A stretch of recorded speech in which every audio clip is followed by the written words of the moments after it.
Hi, I'm Dr. Nicole Johnson. I specialize in diabetes and specifically in psychology and behavioral health and diabetes. How are you, Nicole? I'm Katie Harman Ebner, and I am a professional singer as well as a voice teacher. It is so exciting to spend time with you, Katie. And I've had the pleasure of seeing you perform in many different venues and many different points in time throughout your career. And you have a mastery that is so unique. And I think that it's so relevant to what's happening in our society right now. I, for one, am pretty stressed with all of the things that are swirling and happening around us, the uncertainty of our environment, the uncertainty related to exposures, the complications of helping children cope at home and without their friends and working from home. So I bet you have some expertise that can help really position those worries and concerns and mitigate them. Music is what fills my soul. That's what I have chosen as a career, and I love it. Every day I feel fortunate to be able to make music with other people and to be able to explore it. It is enriching. We know that music has a very emotional quality for us. Yeah. We know what music does for us on a very surface level. When we listen to music during periods of stress especially, science tells us that our endorphins start to rise. Yes, we get all of those feel-good hormones, right? I love what you just said. You said it fills your soul. It's Yes. that expression, filling up that tank. Yes, absolutely. So we know that intrinsically, we know what music does for us on an emotional level. But what else does it do for us during times of stress? Diaphragmatic breathing is really what is key to being able to handle something as stressful as a 3-hour opera or being on Broadway and performing 7 nights in a row. Right. Or 8 performances in a row. That is the linchpin in successful singing. And there's got to be a connection between the development of that skill and the peacefulness that someone can find as an individual in stressful times. That's exactly right. The reason why diaphragmatic breathing works, and I'll kind of detail what it is in general, the diaphragm is a dome-like muscle that sits beneath your lungs. And it is responsible for helping with inhalation specifically. So when you're taking a nice big breath, a nice big deep breath, that diaphragm muscle basically counteracts with the lungs and helps to keep the lungs inflated. Our intercostal muscles, which are those muscles in between our ribs, in our rib cage, help to keep the rib cage open so that the lungs can expand. So that muscle is more engaged, the diaphragm muscle is more engaged when we breathe deeply, lowly. Some people call it belly breathing. I prefer to use the term diaphragmatic breathing because that encompasses and incorporates this holistic view of breathing all the way around the rib cage, kind of making sure that you take a nice big full breath rather than a shallow breath. When we speak in general, our breathing's pretty shallow because we don't need to sustain sound very long. If we want stressful breathing Yes, as well. Yeah. Yes, that kind of feeling. What you gotta think about is fight and flight. Yes. Oh, absolutely, absolutely. And we are caught in the midst of that so much. So if we're engaged in typical conversation, we tend to kind of snip off our sentences. Hi, Nicole. How are you? Great to see you. And so we don't really need a lot of breath for that. So we get in the habit of very shallow breathing where we're only using kind of the upper quadrants of our lungs. When you engage in diaphragmatic breathing, you slow your heart rate. And we know that when you slow your heart rate, nervousness tends to go away. Our brain, all the feel-good stuff happens to our brain. We tend to be more at peace. We start to stress less. So our brain automatically reacts with this everything is going to be okay kind of a feeling. In And addition to that's that, what people need right now in this moment of time, is more of those instances. yes, yes, Your body is telling your brain that it's going to be okay. that's exactly right. When you take that nice big deep breath too, you are creating an alkaline environment in your body. And we know that when the body is in an alkaline state, that it is better able, better equipped to fight off things that can attack our nervous system, can attack our immune Inflammation. system, absolutely, the lymphatic system, all those things. We can help to fight off things that are trying to make us sick simply by engaging in mindful breathing. So I think we should pause just for 1 second, because alkaline is the opposite of an acidic environment. And so we all know intuitively that acidic would be dangerous.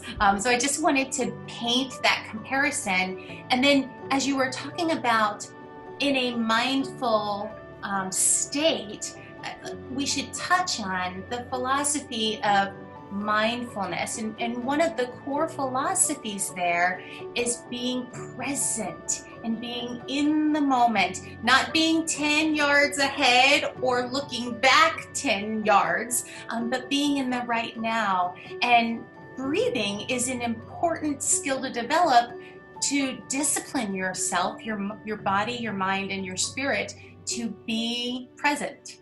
Yes, absolutely. You are basically taking control of the moment in front of you when you are engaging in mindful breathing. You know, science tells us in psychology that about half of our thinking moments are fear-based. Oh my goodness, that's true. The other half are joy-based, right? So we wanted to figure out ways to minimize the worries, because when you think of, okay, just that half that's worrisome, how many of those worries actually come to fruition? And it's a very, very small number. In fact, it's talked about that that's about 10% of your worries actually come true.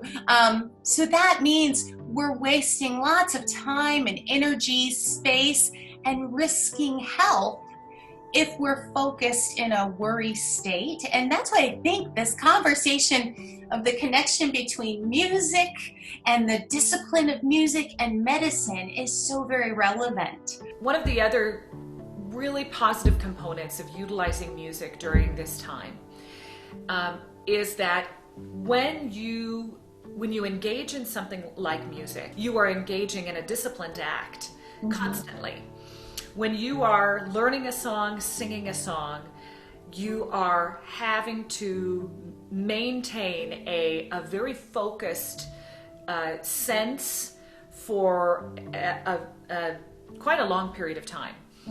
Science also tells us that if you utilize mindful breathing specifically for 20 to 30 minutes at a time, that the discipline that you are utilizing during that time is as effective for your body as any medicine that you could put in your system.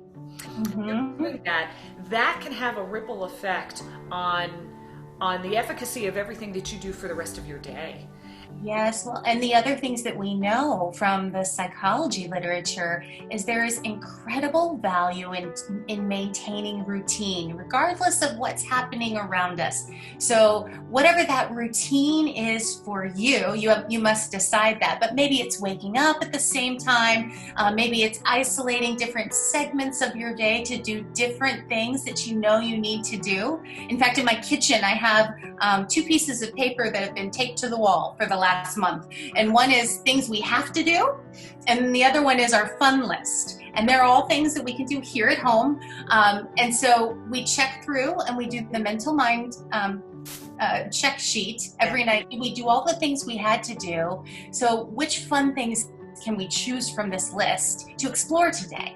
And creating that kind of routine and structure helps your body, your emotions, your mind feel at ease. And that's what we want for people. So especially in my field, people with chronic illness, we know that these psychology techniques, these behavioral focuses that we can emphasize, the breathing, the mindfulness, and there's a score of others that we don't have time to go into today, but they're protective factors.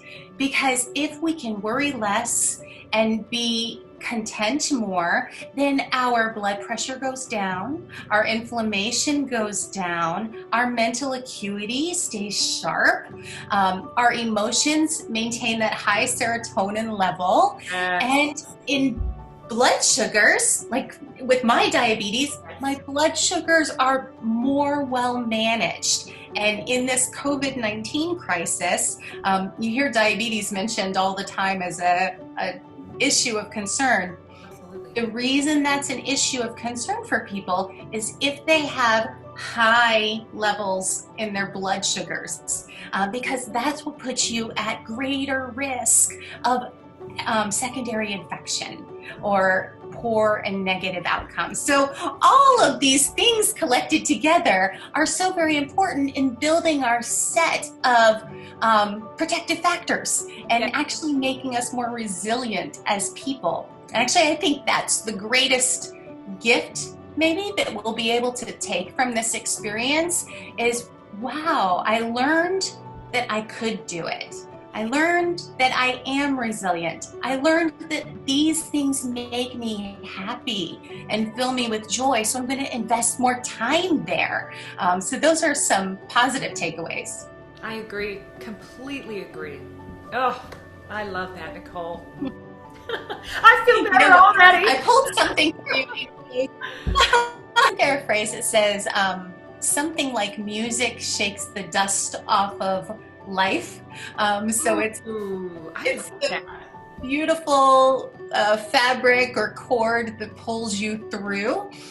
In happy times, we celebrate with music. In sad times, music pulls us out of the darkest places in our experience or in our soul. And I think that's our hope for people today, is that you will have heard something in the last few minutes that will cause you to call attention to the way that you're breathing and breathe with purpose and with vigor.